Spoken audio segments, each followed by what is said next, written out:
We got them, but we good. Y'all sure? Yeah, we good. Headphones. So, Can you hear us? Are we good? So the most annoying man on the planet. I'm with you. That's a fact. I agree. Nah, it's me. The most annoying human being on the planet is here today. Introduce yourself and introduce your team, sir. Hello, everyone. Hi.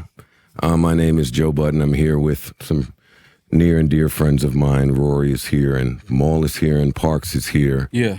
And we are humbled to be here. We are. Thank you. Thank you for having us. We are. Thank you. Thank you for having us. Thank you for being. I'd like to note this is probably the first interview, and I won't call it an interview, but this is the first time the three of us have sat down to talk to anybody. Oh, yeah? Yeah, we don't talk to people. We typically do. We don't do this. We don't even particularly like each other, so. Oh, perfect. Okay. Amazing. Well, thank you guys for being here. So, Joe, would you like to kick it off with current events?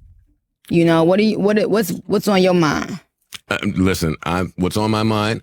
I saw you getting makeup done. I need makeup done before I start recording now.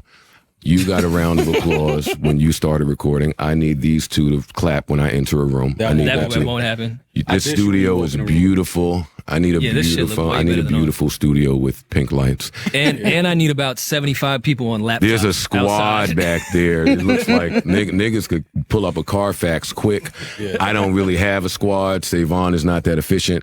So I'm here to learn from what's happening in here.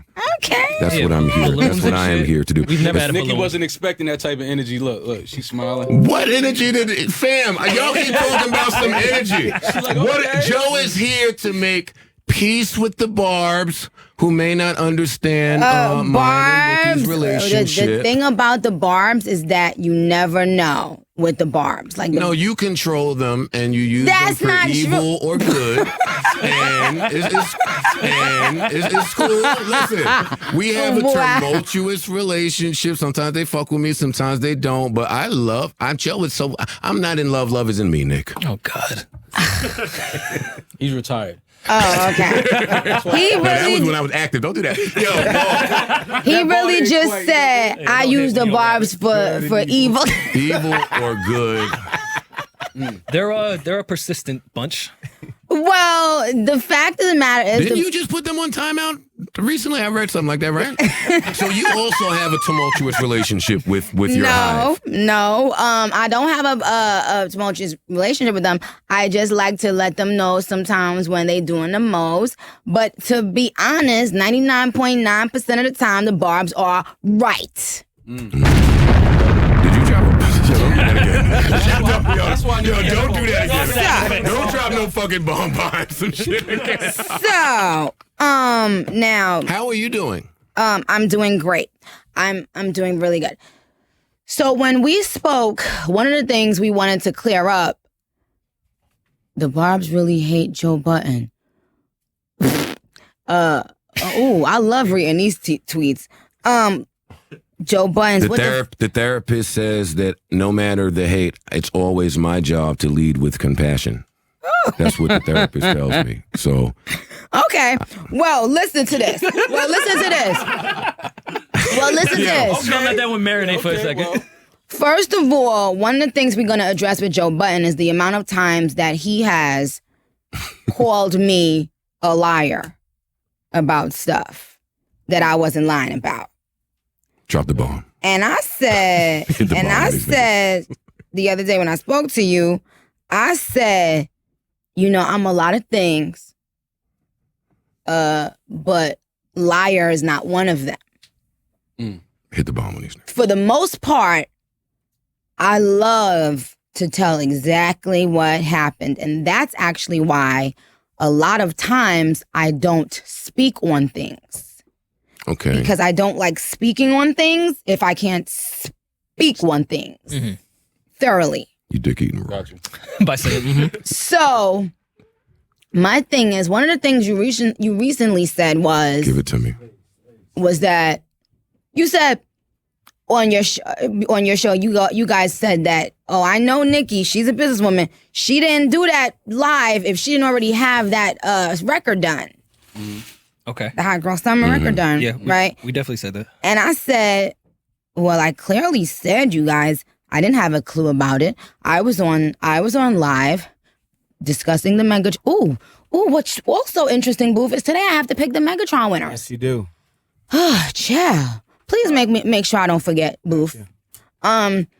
And let me ask y'all something. What makes you think that was a planned live and that we already had a song done and that was bad, Wicked Witch from the West, Nicki, planning stuff and being calculated and stuff?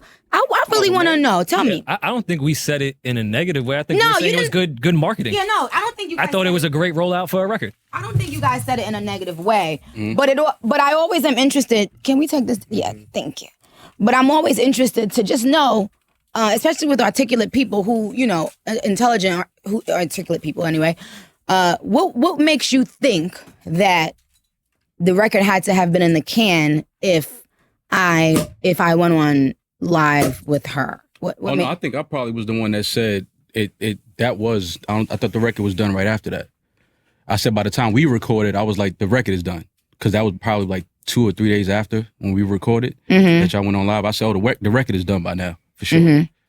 But it just seemed that way. It was like the live scene didn't seem like it was planned. Like you almost didn't even know how to add her at one point. Okay, but Joe said he still thinks. I think that you are more brand aware than that line leads to believe.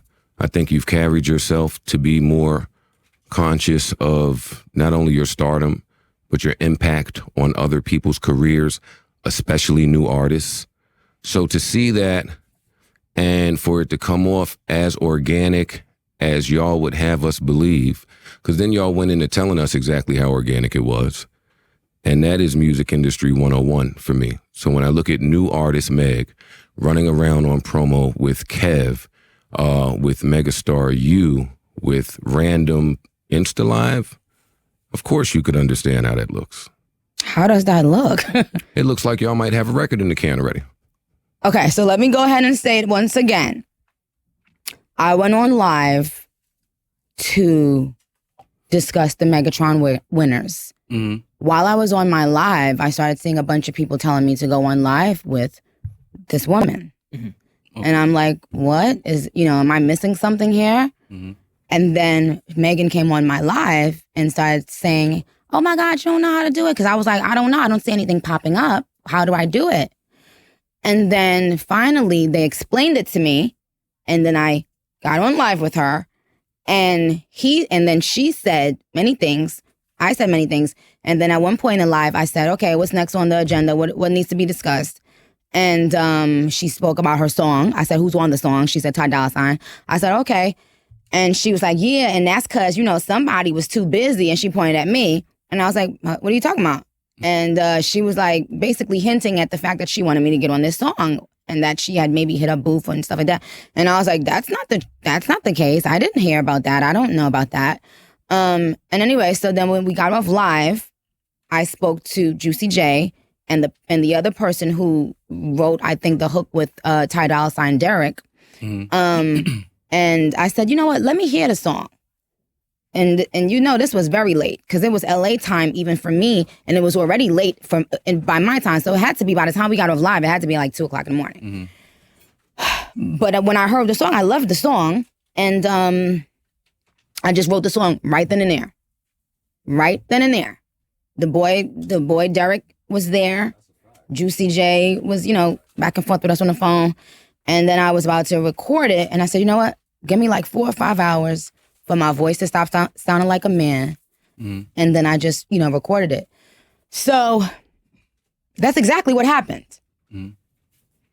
So explain to me, because it's great to have people that think like you, especially you, Joe, because you've been saying things like that about me for years and years and years. And even when I express the truth and say it verbatim over and over and over, he and other people like him will go on. I don't think there are other people like me.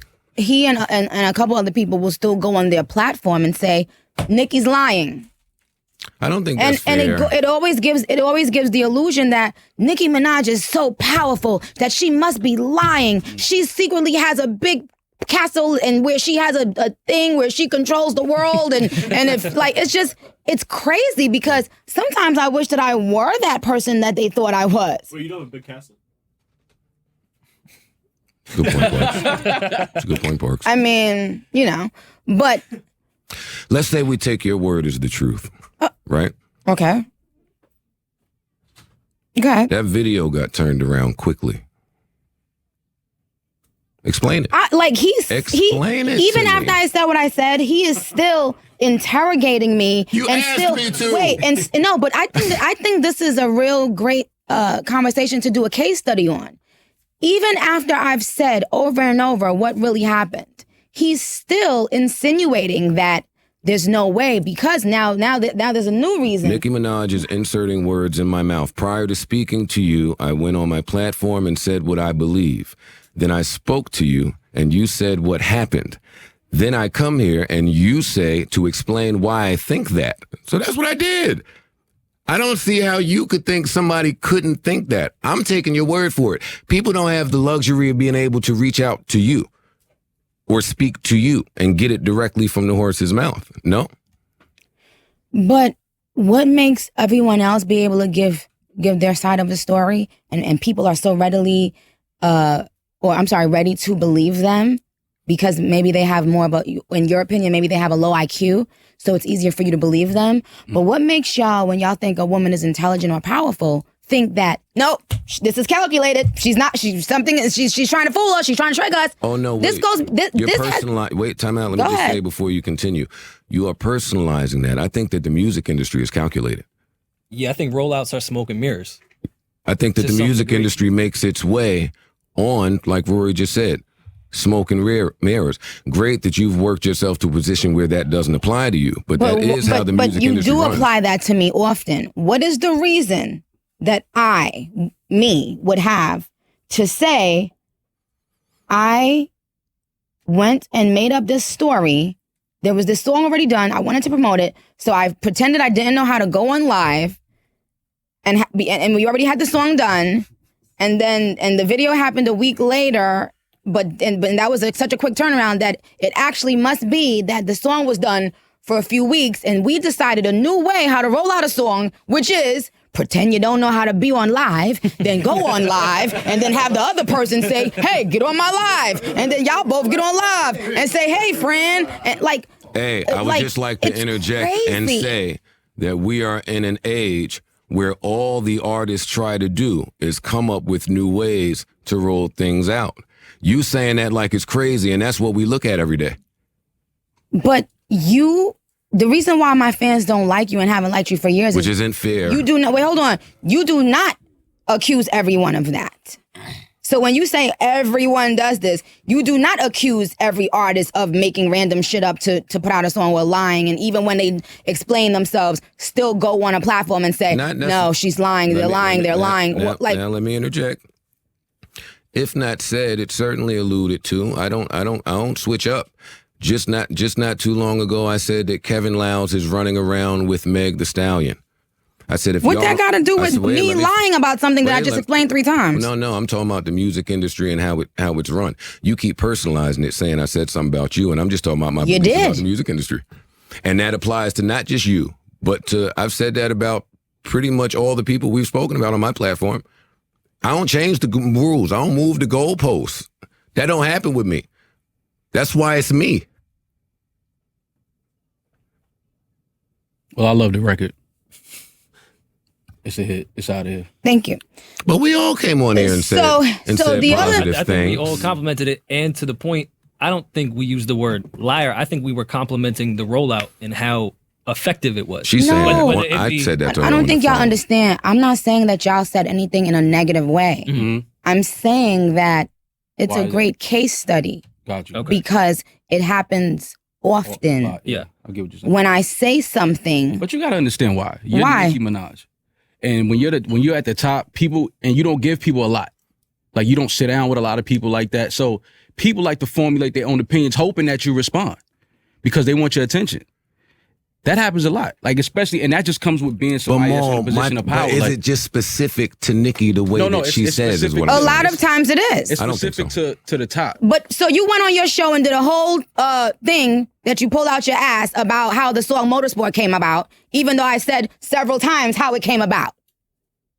So if you want to talk about specific, I can sit up here and give you 5 specific moments. Nikki, so let's talk. Let's start with different stories about how Motorsport came and I'm out. saying that when I say what the fuck it is, that's what the fuck it is. And when someone and my point is, when you say it's not specific to me, and there are many times when it's been specific to me, then that makes absolutely no sense. So another example is when I explained how Motorsport came about, and you were one of the people who, I believe it might have been you and your sidekick Academics. He's not my sidekick. Not my sidekick. And y'all went on, and this was at a time where I wasn't addressing things. But you're incorrect, by the way. No, I'm gonna finish. You went on your platform and said she didn't know this other bitch was on the record. You said it. I said more and you than that. said it. No, I'm gonna get to the other things that you said. Here we go. You said that. Now that is, again, implying that I'm lying. When I sat and said exactly how the song came about, that I was asked, and I still have the text messages, can this person be put on the song? And my response was, yeah, let's do it. That was my response. And you still went and said, and I think your sidekick, Alvin the Chipmunk, Academics, I'm not sure. That is not. Hold on. That's your sidekick. That was your sidekick. That was your sidekick. That was your sidekick. That's your man. That was your sidekick at the time. Y'all went and told the world, Nicki Minaj, wait. I didn't say Because that. Nicki Minaj is lying. She didn't. So on one hand, Nicki Minaj is the all-powerful, all-knowing, all this, all that. Wait, hold on. But on the other hand, I'm not. But on the other hand, I'm that powerful that a whole record company could put a whole person on a record, clear the record, and I don't know who's on it. No, I didn't never say that. I never said That's that. what you want. No. Whoa. I said more. But let's deal with that. After we deal with that, we're going to get to everything else you said. I want you to think about something. I'm this powerful. But you said, I didn't know another bitch was on the song, and then I got mad. But I'm the all-powerful Queen Bee, right? You really think somebody could put a song out with Onika Tanya Mirage? No. And I don't know who on the song? No, I don't. Which is why I don't know why. But that's what you said. That's what that I was making. DJ Booth, do you remember when he said that among other things? You asking your friends DJ Booth doesn't answer anything. No. Do y'all remember when he said that? I'm right Honestly, here. I never watched that show. Mo, don't do that. Mo, relax. I never did. Relax. I never did. Oh, the one with his sidekick? I never watched that The show. one with his sidekick? Yeah, okay. Nick. Go ahead. But don't talk out of it. Talk into it so that we can deal with it and move on. No, because I see what you like to do. Okay. You like to corner people into a point when the point is much broader than that. Not just in this Motorsport instance, but all Joe ever wants to do is use foresight and prophesize and guess, right? The word is prophesy. And I don't give about foresight, foreskin. I just want to know why you said that. Is a word, by the way. You said it wasn't specific to me. I'm a wordsmith, and that is a word. We can pull up dictionary.com. You said many times that I lied, that I didn't know another bitch was on a song I was on. Here's my question. And now you won't address it. Can I ask a question now? Was Nicki Minaj and Cardi B on the Motorsport record directing bars at each other? Nigga, what the fuck? You're not gonna change the subject. I'm asking you a fucking question. That's the same subject. No, the fuck it's not. See, and that's where we go. So me and Academics. You used to dealing with stupid people, and you're not gonna outsmart me, sweetheart. You can't talk and listen. Answer that question. You can't talk now you gonna change it to was we throwing bars at each other? What the fuck do that have to do with anything? I said I said I knew the bitch was on the song. You said she didn't know she was on the song. Nigga, I don't believe that I said that. If you want me to be Oh honest. my God. Oh my God. I don't believe. Wait, hold on. Let's go to a commercial. If you ask me, play a song. Play a song, boo. Play a song, boo. I'm clear what I said. No, because now I know you're not okay. Now I know you're not okay. My Play a song. IQ is high. I'll be back.